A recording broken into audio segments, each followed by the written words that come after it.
10個人都有9個人同我講啊，師傅啊，奇門遁甲好難學喎。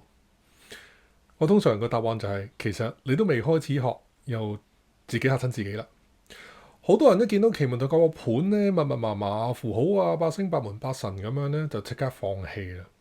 但我想問你個問題啊，你第一次學揸車，唔識睇倒後鏡？第一次用手機，你識唔識晒所有功能？第一次 Excel，你係咪全部打開都識晒呢？當然唔會啦。任何技能咧都係由簡單開始啊。奇門真正難嘅唔係記幾多符號啊，而係學識之後點樣將個盤演繹成現實生活嘅答案啊。例如今日識唔識見個客啦？今日應唔應該做呢個生意啦？係嘛？呢件事應唔應該做啦？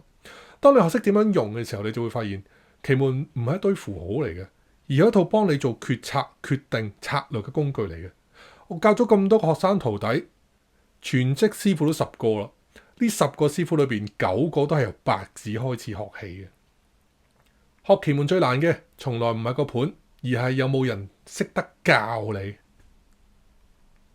如果你第一次接觸奇門，你第一個感覺係好難定係好神奇呢？